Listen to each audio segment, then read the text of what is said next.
महायुतीतल्याच गद्दारांनी आपला पराभव केल्याचा थेट आणि खळबळजनक आरोप सदा सरवणकरांचे चिरंजीव समाधान सरवणकर यांनी केलाय। आपल्या पराभवासाठी भाजपमधली एक टोळी कार्यरत होती असाही त्यांचा आरोप आहे आणि त्यांच्या आरोपाच्या पुष्त्यर्थ आपल्याकडे काही व्हॉट्सअप चॅट रूपी पुरावे असल्याचं समाधान सरवणकर म्हणतात।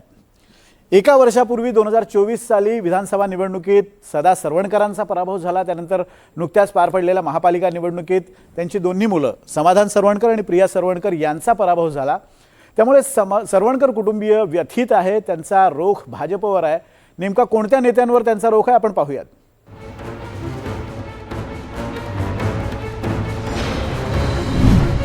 भाजपमधल्या एका टोळीनं माझा पराभव केला।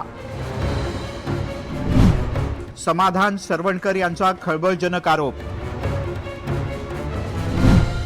प्रिया सरवणकर यांचाही भाजपच्याच टोळीनं पराभव केल्याचा आरोप। सरवणकरांचा निशाणा नेमका कुणावर?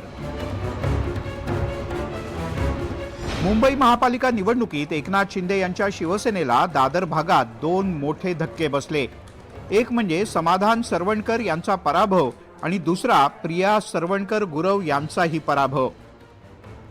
प्रभादेवीतल्या प्रभाग क्रमांक 194 मधून समाधान सरवणकर यांचा 603 मतांनी पराभव झाला। ठाकरेंच्या निशिकांत शिंदे यांनी समाधान सरवणकर यांचा पराभव केलाय। तर वॉर्ड क्रमांक 191 मधून सदा सरवणकर यांची मुलगी आणि समाधान यांची बहीण प्रिया सरवणकर गुरव यांनाही पराभवाचा धक्का बसलाय। ठाकरेंच्या विशाखा राऊत यांनी प्रिया गुरव यांचा पराभव केला। तर विधानसभा निवडणुकीत सदा सरवणकर यांचाही ठाकरेंच्याच महेश सावंत यांनी पराभव केला होता। दादरमधून सरवणकर यांचं अस्तित्व संपवणार असा निर्धार ठाकरेंचे आमदार महेश सावंत यांनी केला होता। आता समाधान सरवणकर यांनी पराभवाचं खापर मात्र भाजपवर फोडलंय। आपल्या पराभवाला भाजपचीच एक टोळी जबाबदार असल्याचा मोठा आणि खळबळजनक आरोप समाधान सरवणकर यांनी केला। भाजपच्या या टोळीनं पक्षाचा आदेश डावलून आपल्याला पाडण्यासाठी रितसर मोहीम राबवली असाही त्यांचा आरोप आहे।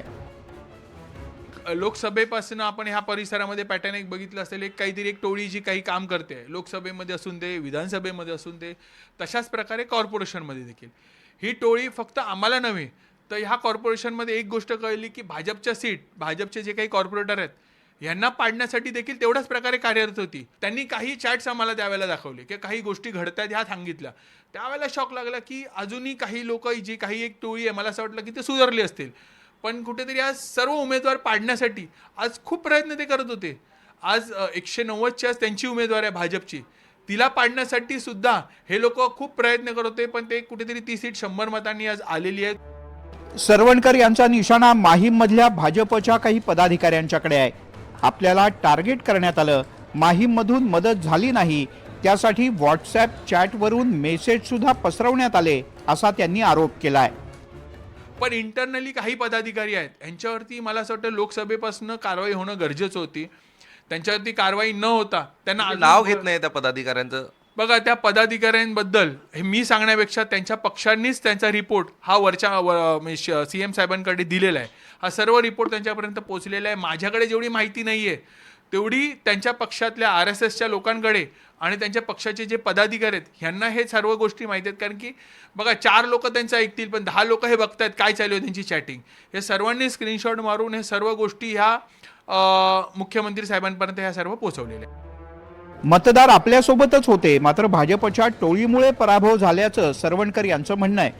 या संदर्भात ते मुख्यमंत्री देवेंद्र फडणवीस यांचीही भेट घेणार आहेत। पण सरवणकर यांच्या आरोपांमध्ये काही तथ्य आहे का हे तपासावं लागेल अशी प्रतिक्रिया भाजपनं दिली आहे। नाही, याबद्दल स्थानिक पातळीवर निश्चित काही अशा पद्धतीनं कोणी काही केलं असेल तर निश्चित त्याचा तपास केला जाईल, चौकशी होईल। परंतु आमचा प्रयत्न जास्तीत जास्त ठिकाणी महायुती म्हणून निवडून यावा यासाठीच होता। प्रत्येक मतदारसंघामध्ये काही हेवेदेवे असतात, त्या ठिकाणी काय झालं हे तपासलं पाहिजे आणि सरवणकरजी जे बोलत आहेत त्याच्यामध्ये किती तथ्य आहे हे देखील स्थानिक पातळीवर बघितलं पाहिजे। परंतु आम्ही महायुती म्हणून एक गठ्ठा होतो, एकमेकांच्या सोबत एकजुटीने उभे होतो। गद्दारांच्यामुळे आपला पराभव झाला असं म्हणत समाधान सरवणकर यांनी भाजपमधल्या एका टोळीकडे बोट दाखवलंय। आता महायुतीत खरंच गद्दारी झाली का? आणि तसं असेल तर भाजपच्या या टोळीचा आका कोण याची चर्चा सुरू झाली आहे। अक्षय कुडकेलवार, NDTV मराठी, मुंबई.